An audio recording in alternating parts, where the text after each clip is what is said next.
بسم الله الرحمن الرحيم. لي لا أعبد الذي فطرني وإليه ترجعون. أأتخذ من دونه آلهة إن يردني الرحمن بضر لا تغن عني شفاعتهم شيئا ولا ينقذون. إني إذا لفي ضلال مبين. إني آمنت بربكم فاسمعون. قيل ادخل الجنة قال يا ليت قومي يعلمون. بما غفر لي ربي وجعلني من المكرمين. وما أنزلنا على قومه من بعده من جند من السماء وما كنا منزلين. إن كانت إلا صيحة واحدة فإذا هم خامدون. يا حسرة على العباد ما يأتيهم من رسول إلا كانوا به يستهزئون. ألم يروا كم أهلكنا قبلهم من القرون أنهم إليهم لا يرجعون. وإن كل لما جميع لدينا محضرون. وآية لهم الأرض الميتة أحييناها وأخرجنا منها حبا فمنه يأكلون. وجعلنا فيها جنات من نخيل وأعناب وفجرنا فيها من العيون ليأكلوا من ثمره وما عملته أيديهم أفلا يشكرون. سبحان الذي خلق الأزواج كلها مما تنبت الأرض ومن أنفسهم ومما لا يعلمون. وآية لهم الليل نسلخ منه النهار فإذا هم مظلمون. والشمس تجري لمستقر لها ذلك تقدير العزيز العليم. والقمر قدرناه منازل حتى عاد كالعرجون القديم. لا الشمس ينبغي لها أن تدرك القمر ولا الليل سابق النهار وكل في فلك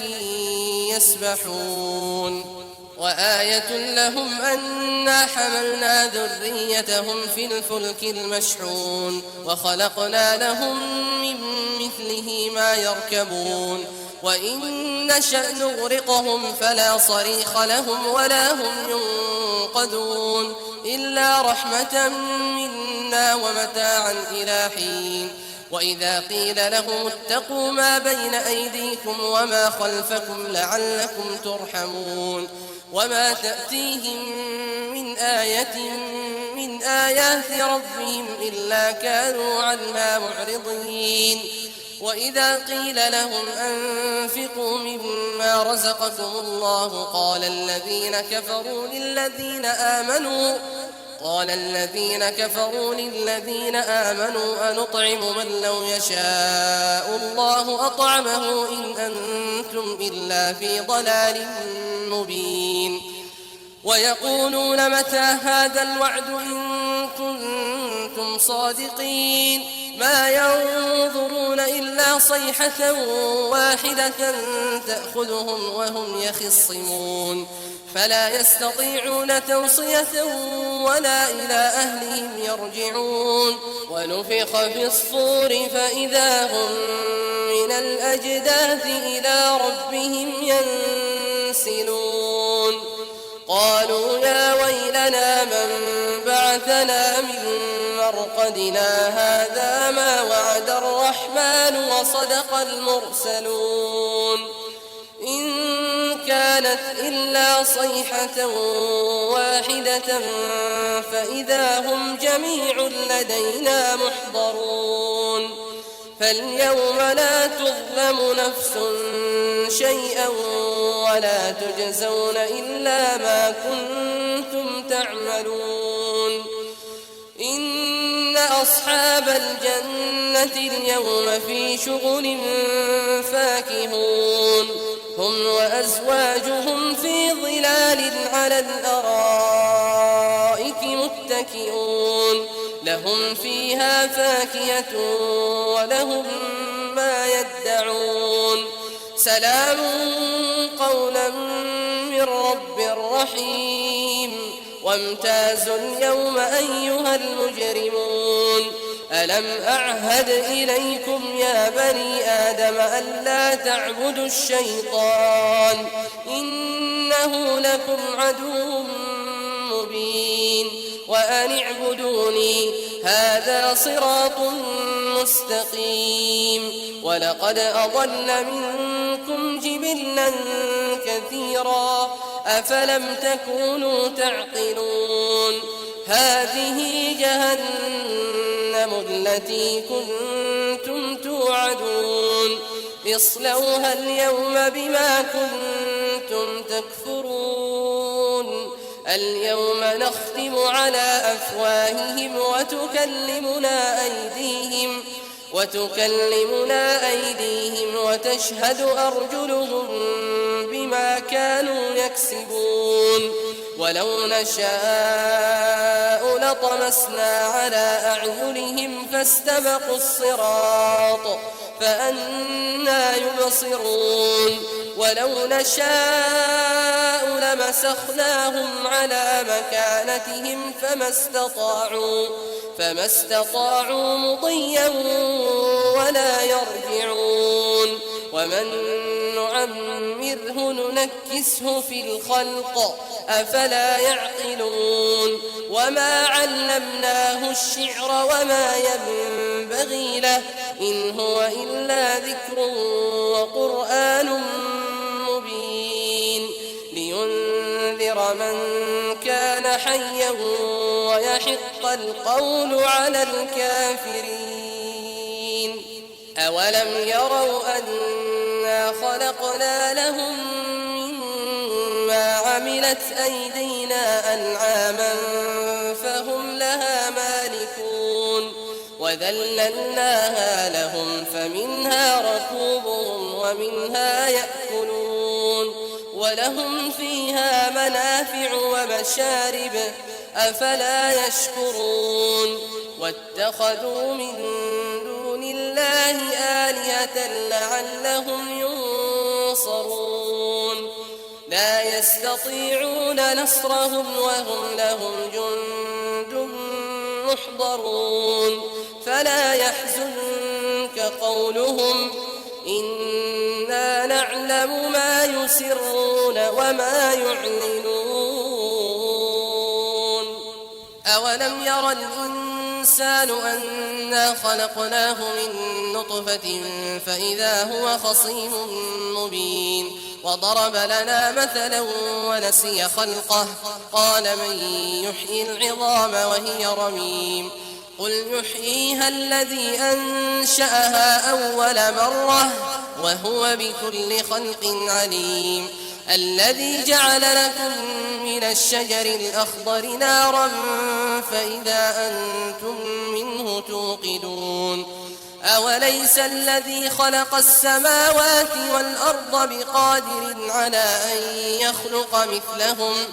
بلى وهو الخلاق العليم إنما أمره إذا أراد شيئا أن يقول له كن فيكون فسبحان الذي بيده ملكوت كل شيء وإليه ترجعون بسم الله الرحمن الرحيم والصافات صفا فالزاجرات زجرا فالتاليات ذكرا إن إلهكم لواحد رب السماوات والأرض وما بينهما ورب المشارق إنا زينا السماء الدنيا بزينة للكواكب وحفظا من كل شيطان مارد لا يسمعون إلى الملأ الأعلى ويقذفون من كل جانب دحورا ولهم عذاب واصب إلا من خطف الخطفة فأتبعه شهاب ثاقب فاستفتهم أهم أشد خلقا أم من خلقنا إنا خلقناهم من طين لازب بل عجبت ويسخرون وإذا ذكروا لا يذكرون وإذا رأوا آية يستسخرون وقالوا إن هذا إلا سحر مبين أإذا متنا وكنا ترابا وعظاما أإنا لمبعوثون أوآباؤنا الأولون قل نعم وأنتم داخرون فإنما هي زجرة واحدة فإذا هم ينظرون وقالوا يا ويلنا هذا يوم الدين هذا يوم الفصل الذي كنتم به تكذبون احشروا الذين ظلموا وأزواجهم وما كانوا يعبدون من دون الله فاهدوهم إلى صراط الجحيم وقفوهم إنهم مسؤولون ما لكم لا تناصرون بل هم اليوم مستسلمون وأقبل بعضهم على بعض يتساءلون قالوا إنكم كنتم تأتوننا عن اليمين قالوا بل لم تكونوا مؤمنين وما كان لنا عليكم من سلطان بل كنتم قوما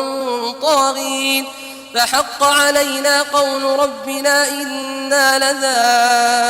لذائقون فأغويناكم إنا كنا غاوين فإنهم يومئذ في العذاب مشتركون إنا كذلك نفعل بالمجرمين إنهم كانوا إذا قيل لهم لا إله إلا الله يستكبرون ويقولون أئنا لتاركوا آلهتنا لشاعر مجنون بل جاء بالحق وصدق المرسلين إنكم لذائق العذاب الأليم وما تجزون إلا ما كنتم تعملون إلا عباد الله المخلصين أولئك لهم رزق معلوم فواكه وهم مكرمون في جنات النعيم على سرر متقابلين يطاف عليهم بكأس من معين بيضاء لذة للشاربين لا فيها غول ولا هم عنها ينزفون وعندهم قاصرات الطرف عين كأنهن بيض مكنون فأقبل بعضهم على بعض يتساءلون قال قائل منهم إني كان لي قرين يقول أئنك لمن المصدقين أئذا متنا وكنا ترابا وعظاما أئنا لمدينون قال هل أنتم مطلعون فاطلع فرآه في سواء الجحيم قال تالله إن كدت لتردين ولولا نعمة ربي لكنت من المحضرين أفما نحن بميتين إلا موتتنا الأولى وما نحن بمعذبين إن هذا لهو الفوز العظيم لمثل هذا فليعمل العاملون أذلك خير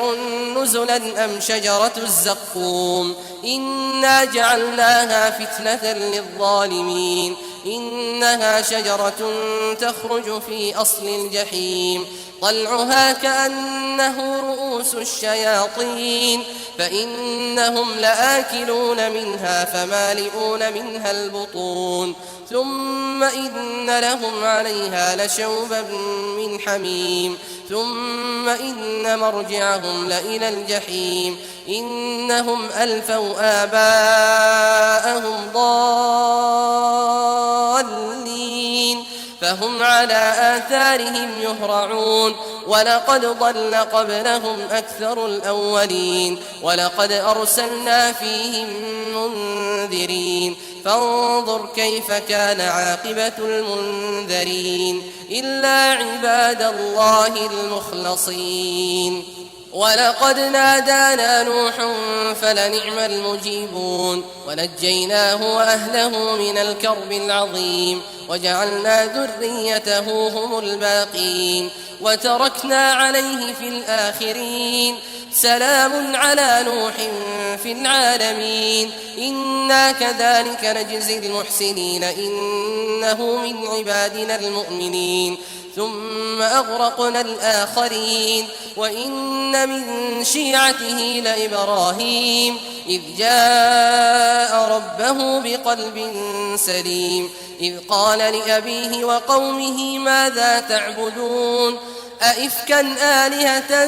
دون الله تريدون فما ظنكم برب العالمين فنظر نظرة في النجوم فقال إني سقيم فتولوا عنه مدبرين فراغ إلى آلهتهم فقال ألا تأكلون ما لكم لا تنطقون فراغ عليهم ضربا باليمين فأقبلوا إليه يزفون قال أتعبدون ما تنحتون والله خلقكم وما تعملون قالوا ابنوا له بنيانا فألقوه في الجحيم فأرادوا به كيدا فجعلناهم الأسفلين وقال إني ذاهب إلى ربي سيهدين رب هب لي من الصالحين فبشرناه بغلام حليم فلما بلغ معه السعي قال يا بني إني أرى في المنام أني أذبحك فانظر ماذا ترى قال يا أبت افعل ما تؤمر ستجدني إن شاء الله من الصابرين فلما أسلما وتله للجبين وناديناه أن يا إبراهيم قد صدقت الرؤيا إنا كذلك نجزي المحسنين إن هذا لهو البلاء المبين وفديناه بذبح عظيم وتركنا عليه في الآخرين سلام على إبراهيم كذلك نجزي المحسنين إنه من عبادنا المؤمنين وبشرناه بإسحاق نبيا من الصالحين وباركنا عليه وعلى إسحاق ومن ذريتهما محسن وظالم لنفسه مبين ولقد مننا على موسى وهارون ونجيناهما وقومهما من الكرب العظيم ونصرناهم فكانوا هم الغالبين وآتيناهما الكتاب المستبين وهديناهما الصراط المستقيم وتركنا عليهما في الآخرين سلام على موسى وهارون إنا كذلك نجزي المحسنين إنهما من عبادنا المؤمنين وإن إلياس لمن المرسلين إذ قال لقومه ألا تتقون أتدعون بعلا وتذرون أحسن الخالقين الله ربكم ورب آبائكم الأولين فكذبوه فإنهم لمحضرون إلا عباد الله المخلصين وتركنا عليه في الآخرين سلام على الياسين إنا كذلك نجزي المحسنين إنه من عبادنا المؤمنين وإن لوطا لمن المرسلين إذ نجيناه وأهله أجمعين إلا عجوزا في الغابرين ثم دمرنا الآخرين وإنكم لتمرون عليهم مصبحين وبالليل أفلا تعقلون وإن يونس لمن المرسلين إذ أبق إلى الفلك المشحون فساهم فكان من المدحضين فالتقمه الحوت وهو مليم فلولا أنه كان من المسبحين للبث في بطنه إلى يوم يبعثون فنبذناه بالعراء وهو سقيم وأنبتنا عليه شجرة من يقطين وأرسلناه إلى 100,000 أو يزيدون فآمنوا فمتعناهم إلى حين فاستفتهم ألربك البنات ولهم البنون أم خلقنا الملائكة إناثا وهم شاهدون ألا إنهم من إفكهم ليقولون ولد الله وإنهم لكاذبون أصطفى البنات على البنين ما لكم كيف تحكمون أفلا تذكرون أم لكم سلطان مبين فأتوا بكتابكم إن كنتم صادقين وجعلوا بينه وبين الجنة نسبا ولقد علمت الجنة إنهم لمحضرون سبحان الله عما يصفون إلا عباد الله المخلصين فإنكم وما تعبدون ما أنتم عليه بفاتنين إلا من هو صال الجحيم وما منا إلا له مقام معلوم وإنا لنحن الصافون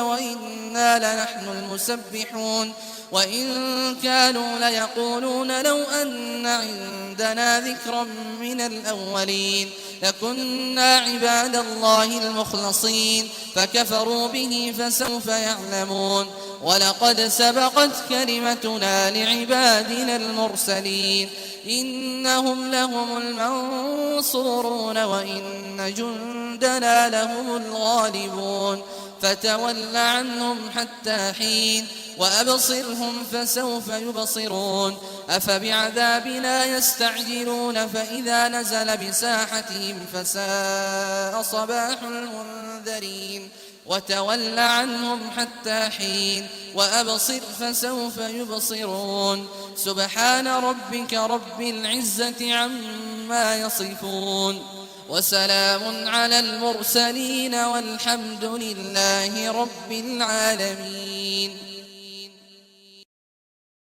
أعوذ بالله من الشيطان الرجيم. بسم الله الرحمن الرحيم. صاد والقرآن ذي الذكر بل الذين كفروا في عزة وشقاق كم أهلكنا من قبلهم من قرن فنادوا ولا تحين مناص وعجبوا أن جاءهم منذر منهم وقال الكافرون هذا ساحر كذاب أجعل الآلهة إلها واحدا إن هذا لشيء عجاب وانطلق الملأ منهم أن امشوا واصبروا على آلهتكم إن هذا لشيء يراد ما سمعنا بهذا في الملة الآخرة إن هذا إلا اختلاق أأنزل عليه الذكر من بيننا بل هم في شك من ذكري بل لما يذوقوا عذاب أم عندهم خزائن رحمة ربك العزيز الوهاب أم لهم ملك السماوات والأرض وما بينهما فليرتقوا في الأسباب جند ما هنالك مهزوم من الأحزاب كذبت قبلهم قوم نوح وعاد وفرعون ذو الأوتاد وثمود وقوم لوط وأصحاب الأيكة أولئك الأحزاب إن كل إلا كذب الرسل فحق عقاب وما ينظر هؤلاء إلا صيحة واحدة ما لها من فواق وقالوا ربنا عجل لنا قطنا قبل يوم الحساب اصبر على ما يقولون واذكر عبدنا داود ذا الأيد إنه أواب إنا سخرنا الجبال معه يسبحن بالعشي والإشراق والطير محشورة كل له أواب وشددنا ملكه وآتيناه الحكمة وفصل الخطاب وهل أتاك نبأ الخصم إذ تسوروا المحراب إذ دخلوا على داود ففزع منهم قالوا لا تخف خصمان بغى بعضنا على بعض فاحكم بيننا بالحق ولا تشطط واهدنا إلى سواء الصراط إن هذا أخي له 99 نعجة ولي نعجة واحدة فقال أكفلنيها وعزني في الخطاب قال لقد ظلمك بسؤال نعجتك إلى نعاجه وإن كثيرا من الخلطاء ليبغي بعضهم على بعض إلا الذين آمنوا وعملوا الصالحات وقليل ما هم وظن داود أنما فتناه فاستغفر ربه وخر راكعا وأناب فغفرنا له ذلك وإن له عندنا لزلفى وحسن مآب يا داود إنا جعلناك خليفة في الأرض فاحكم بين الناس بالحق ولا تتبع الهوى فيضلك عن سبيل الله إن الذين يضلون عن سبيل الله لهم عذاب شديد بما نسوا يوم الحساب وما خلقنا السماء والأرض وما بينهما باطلا ذلك ظن الذين كفروا فويل للذين كفروا من النار أم نجعل الذين آمنوا وعملوا الصالحات كالمفسدين في الأرض أم نجعل المتقين كالفجار كتاب أنزلناه إليك مبارك ليدبروا آياته وليتذكر أولو الألباب ووهبنا لداود سليمان نعم العبد إنه أواب إذ عرض عليه بالعشي الصافنات الجياد فقال إني أحببت حب الخير عن ذكر ربي حتى توارت بالحجاب ردوها علي فطفق مسحا بالسوق والأعناق ولقد فتنا سليمان وألقينا على كرسيه جسدا ثم أناب قال رب اغفر لي وهب لي ملكا لا ينبغي لأحد من بعدي إنك أنت الوهاب فسخرنا له الريح تجري بأمره رخاء حيث أصاب والشياطين كل بناء وغواص وآخرين مقرنين في الأصفاد هذا عطاؤنا فامنن أو أمسك بغير حساب وإن له عندنا لزلفى وحسن مآب واذكر عبدنا أيوب إذ نادى ربه أني مسني الشيطان بنصب وعذاب اركض برجلك هذا مغتسل بارد وشراب ووهبنا له أهله ومثلهم معهم رحمة منا وذكرى لأولي الألباب وخذ بيدك ضغثا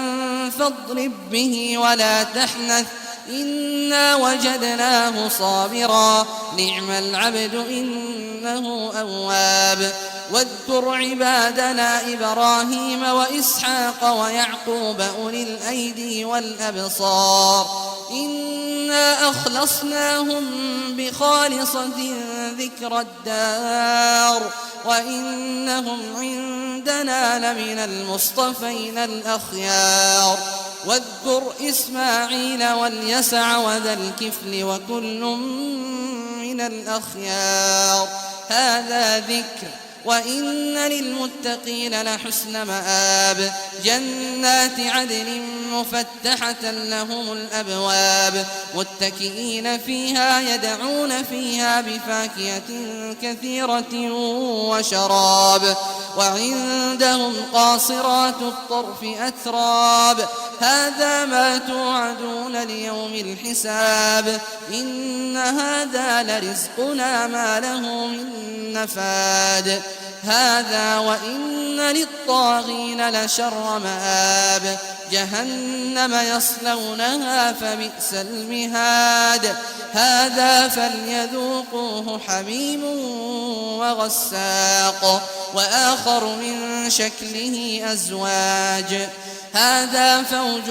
مقتحم معكم لا مرحبا بهم إنهم صالوا النار قالوا بل أنتم لا مرحبا بكم أنتم قدمتموه لنا فبئس القرار قالوا ربنا من قدم لنا هذا فزده عذابا ضعفا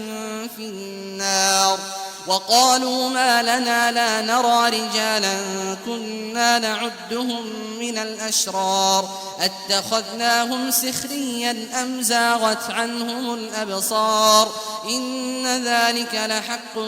تخاصم أهل النار قل إنما أنا منذر وما من إله إلا الله الواحد القهار رب السماوات والأرض وما بينهما العزيز الغفار قل هو نبأ عظيم أنتم عنه معرضون ما كان لي من علم بالملأ الأعلى إذ يختصمون إن يوحى إلي إلا أنما أنا نذير مبين إذ قال ربك للملائكة إني خالق بشرا من طين فإذا سويته ونفخت فيه من روحي فقعوا له ساجدين فسجد الملائكة كلهم أجمعون إلا إبليس استكبر وكان من الكافرين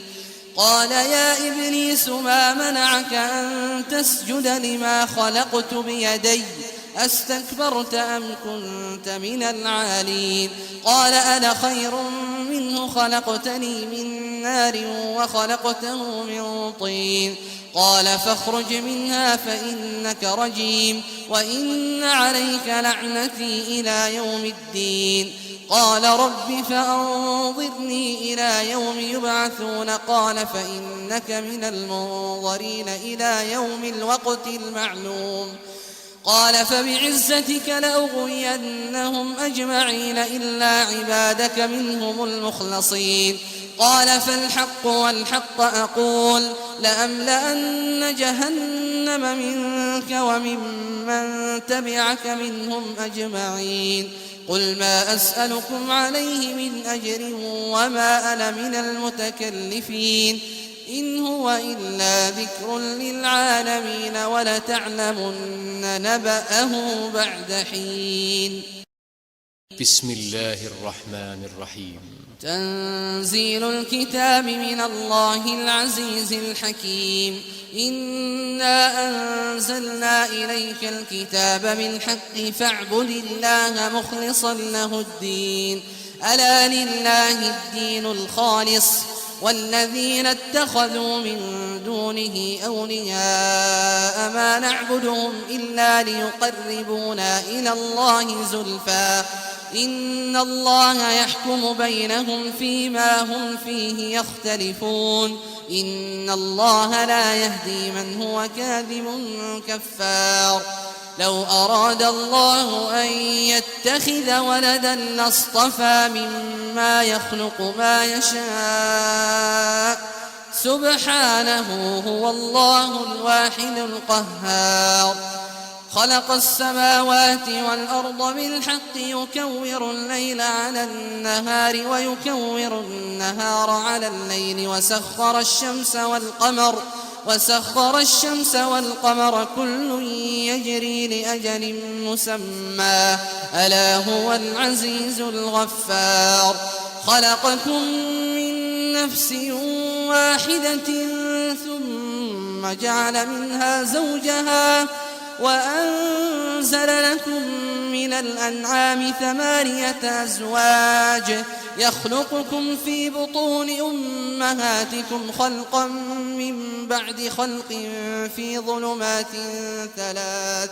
ذلكم الله ربكم له الملك لا إله إلا هو فأنى تصرفون إن تكفروا فإن الله غني عنكم ولا يرضى لعباده الكفر وإن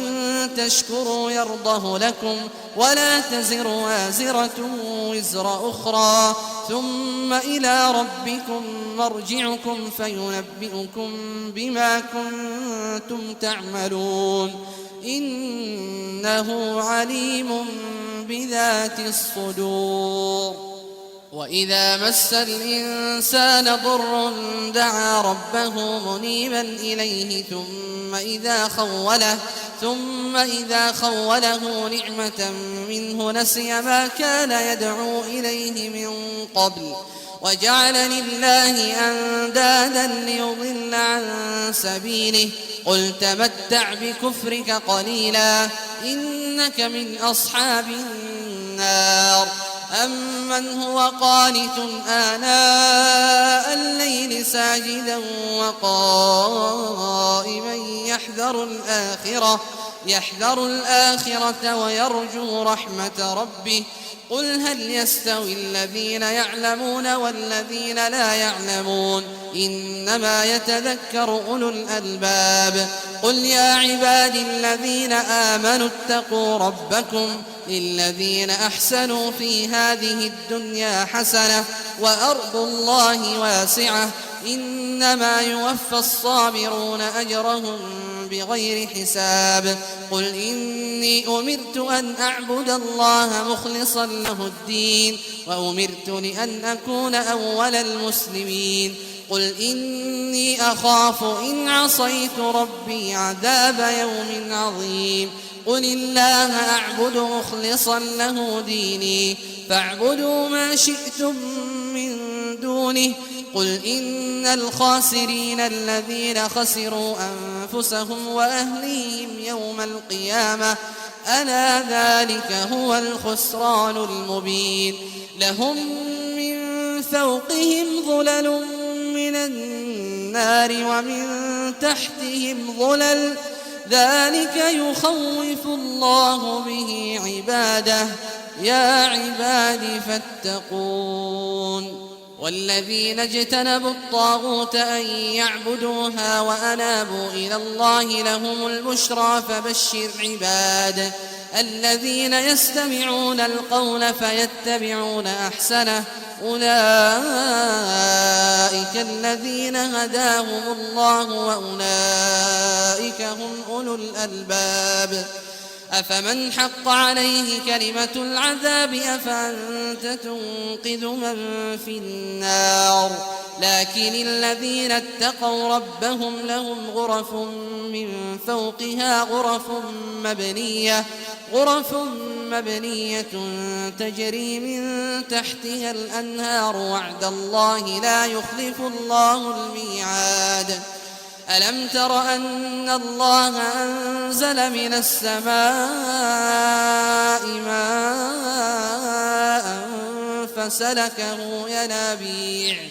فسلكه ينابيع في الأرض ثم يخرج به زرعا مختلفا ألوانه ثم يهيج فتراه مصفرا ثم يجعله حطاما إن في ذلك لذكرى لأولي الألباب أفمن شرح الله صدره للإسلام فهو على نور من ربه فويل للقاسية قلوبهم من ذكر الله أولئك في ضلال مبين الله نزل أحسن الحديث كتابا متشابها مثانية تقشعر منه جلود الذين يخشون ربهم ثم تلين جلودهم وقلوبهم إلى ذكر الله ذلك هدى الله يهدي به من يشاء ومن يضلل الله فما له من هاد أفمن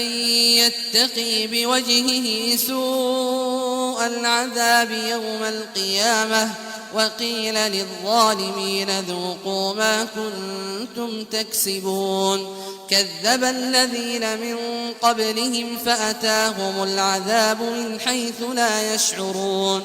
فأذاقهم الله الخزي في الحياة الدنيا ولعذاب الآخرة أكبر لو كانوا يعلمون ولقد ضربنا للناس في هذا القرآن من كل مثل لعلهم يتذكرون قرآنا عربيا غير ذي عوج لعلهم يتقون ضرب الله مثلا رجلا فيه شركاء متشاكسون ورجلا سلما لرجل هل يستويان مثلا الحمد لله بل أكثرهم لا يعلمون إنك ميت وإنهم ميتون ثم إنكم يوم القيامة عند ربكم تختصمون